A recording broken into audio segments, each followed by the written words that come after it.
ഈശോ മിശിഹായ്ക്ക് സ്തുതിയായിരിക്കട്ടെ. വിശുദ്ധ കുർബാനയിൽ ഒരു വിശ്വാസി ഹൃദയപൂർവ്വം പങ്കുചേരുമ്പം നിഷ്കളങ്കമായി പ്രാർത്ഥിക്കാൻ പറ്റണം. നിഷ്കളങ്കതയോടെ പ്രാർത്ഥിക്കേണ്ടതാണ് കുർബാനയിലെ ഏറ്റവും നല്ല മനോഭാവം.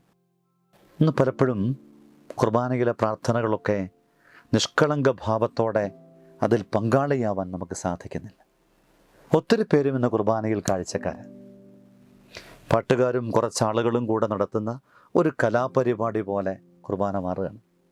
എൻ്റെ തമ്പുരാൻ്റെ മുമ്പിൽ എനിക്കെങ്ങനെയാണ് പ്രാർത്ഥനാ മനോഭാവത്തോടല്ലാതെ നിൽക്കാൻ കഴിയുക? കുഞ്ഞുങ്ങളോടൊക്കെ ബന്ധപ്പെട്ട് വേദപാഠത്തിലും മറ്റു കാര്യത്തിലുമൊക്കെ പങ്കാളിയാകുമ്പം ഉറക്കെ പ്രാർത്ഥിക്കാനൊക്കെ പറഞ്ഞാൽ നാം കാണുന്നൊരു കാര്യമുണ്ട്. ആ കുഞ്ഞു പിള്ളേർ, 4ാം ക്ലാസ് വരെയുള്ള കുഞ്ഞുങ്ങൾ ഉറക്കെ തൊണ്ട കീറിയൊക്കെ പ്രാർത്ഥിക്കും. 5 മുതൽ 8 വരെയുള്ള കുട്ടികൾ ചുണ്ടനൊക്കെ മാത്രമേ ഉണ്ടാവുള്ളൂ, ശബ്ദമൊന്നും വരില്ല, മ്യൂട്ടിലാണ് അവർ പ്രാർത്ഥിക്കുക. അതിനപ്പുറത്തേക്കൊക്കെ പോകുമ്പം അവരിത് സ്വീകരിക്കാൻ പോലും തയ്യാറല്ല, കയ്യും കെട്ടി നമ്മളെ വല്ലാണ്ട് കണ്ണുരുട്ടി കാണിക്കും. ഇതൊരു തഴക്കവും ശീലവുമായി നമ്മുടെ വിശ്വാസത്തിൻ്റെ ഭാഗത്ത് മാറിയിരിക്കുക. നിഷ്കളങ്കമായി പ്രാർത്ഥിക്കണത് എന്തോ ഗതികേടാണെന്ന് ചിലരൊക്കെ അങ്ങനെ തെറ്റായി മനസ്സിലാക്കി വെച്ചിരിക്കുകയാണ്. പ്രാർത്ഥന എന്ന് പറയുന്നത് ഒരു ഗതിയില്ലാത്തവൻ്റെ ഒടുക്കത്തെ അഭയഗേഹം, മറ്റ് ഗത്യന്തരമില്ലാതെ വരുമ്പം ചെന്ന് അണയുന്ന ഇടം. പൊബിയച്ചൻ പറയുന്നൊരു വാക്കുണ്ട്, നിൻ്റെ ജീവിതത്തിൻ്റെ ഗതികേടിൻ്റെ സമയത്ത് നീ അഭയം ഗമിക്കുന്ന ഇൻഷുറൻസ് പോളിസി പോലെ തമ്പുരാൻ മാറിക്കൂടാ. മറ്റു മാർഗമില്ലാണ്ടാകുമ്പം അഭയം തേടുന്ന ഇൻഷുറൻസ് പോളിസി പോലെ തമ്പുരാൻ മാറിക്കൂടാ. നമ്മുടെ ജീവിതത്തിൻ്റെ എല്ലാ ഘട്ടത്തിലും പ്രാർത്ഥിക്കാൻ പരിശീലിക്കണം. വല്ലാണ്ട് ഗതികേട് വന്നു കഴിയുമ്പം, പ്രത്യേകിച്ചും ഭയമൊക്കെ വല്ലാതെ വന്നു കഴിയുമ്പം നമുക്ക് പ്രാർത്ഥിക്കാൻ പോലും ആവില്ല. അതുകൊണ്ട് ജീവിച്ചിരിക്കുമ്പോൾ നല്ല ആരോഗ്യമുള്ളപ്പം, ശരീരം അതിൻ്റെ പുഷ്ടിയിലായിരിക്കുമ്പം, സാധ്യതകളൊക്കെ നമ്മുടെ കൈവശമുള്ളപ്പം പ്രാർത്ഥിച്ചു പരിശീലിക്കണം. തോമസ് അക്വിനാസ് പുണ്യവാൻ പറയും, അധരങ്ങൾ ഉച്ചരിക്കുന്ന ഭക്തവാക്കുകൾ ഹൃദയത്തിൽ ഭക്തി ഉണർത്തുന്ന വിധം പ്രാർത്ഥിക്കണം.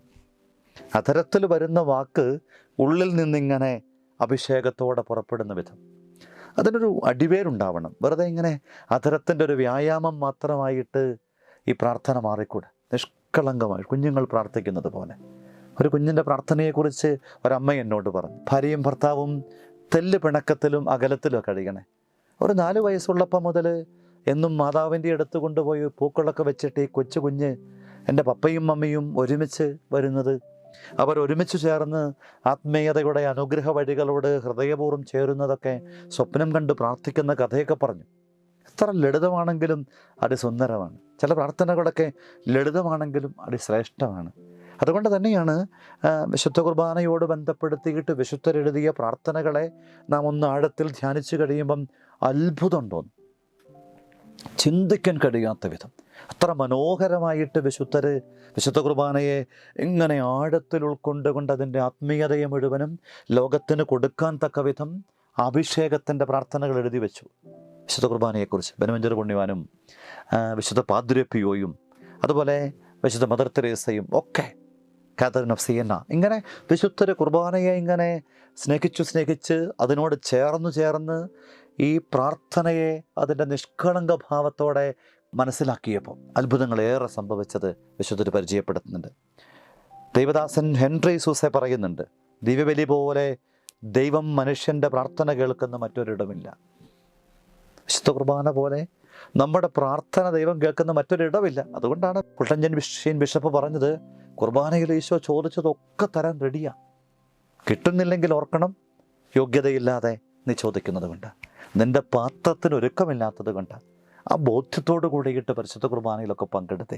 ചില മനുഷ്യരൊക്കെ കുർബാനയിലെ ഒരു പ്രാർത്ഥനയോട് പോലും പ്രതികരിക്കുക. നമുക്ക് ഏറ്റവും പരിചിതമായിട്ടുള്ള പാട്ടും പ്രാർത്ഥനയുമെങ്കിലും അതിൻ്റെ ആത്മീയതയിൽ ചോർച്ചയില്ലാതെ, നഷ്ടമില്ലാതെ ഒന്ന് പങ്കെടുക്കാൻ നമുക്ക് സാധിച്ചാൽ, അറിയാവുന്ന പ്രാർത്ഥനകൾ പോലും ചെല്ലാതെ തികച്ചും അലക്ഷ്യമായി നിൽക്കുന്ന ആളുകളെ കണ്ടിട്ടുണ്ട്. ഒരിക്കലും ഒരു ദിപികാരണ പ്രദക്ഷിണം നടത്തിക്കൊണ്ടിരിക്കുക.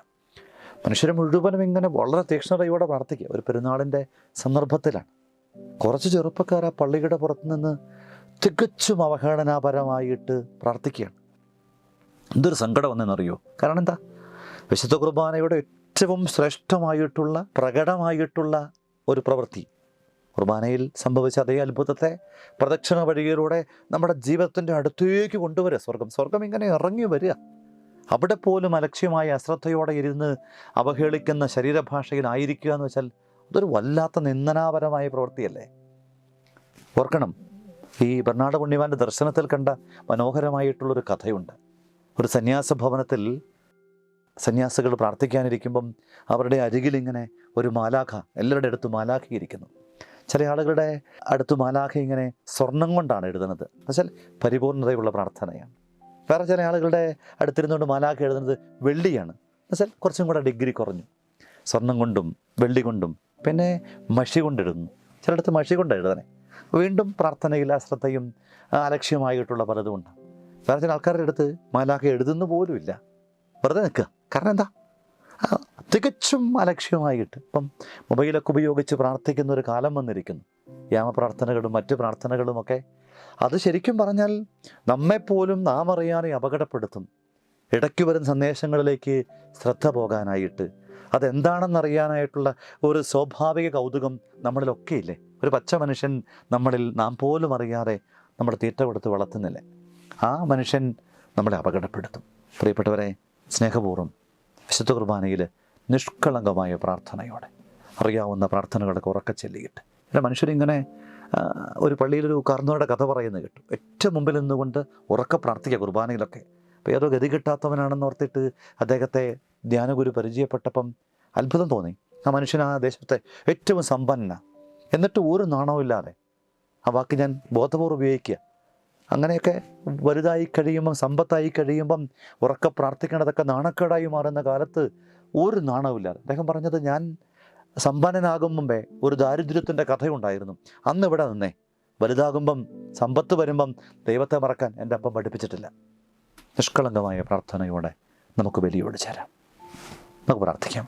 ഈശോയെ, ഞങ്ങളുടെ വാക്കിലും ചിന്തയിലും നിലപാടിലുമൊക്കെ നിഷ്കളങ്കതയെ നൽകണമേ.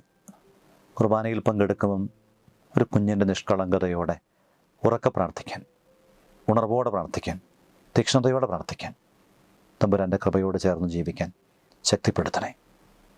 അമ്മ മാതാവേ, ഈ നിഷ്കളങ്ക പ്രാർത്ഥനയ്ക്ക് വേണ്ട ആത്മീയത ഞങ്ങളിൽ ആഴപ്പെടുത്തണേ. വിശുദ്ധ കുർബാനയുമായി ബന്ധപ്പെട്ട വീഡിയോകൾ നിങ്ങൾക്ക് ലഭിക്കാൻ ഈ ചാനൽ സബ്സ്ക്രൈബ് ചെയ്യുക.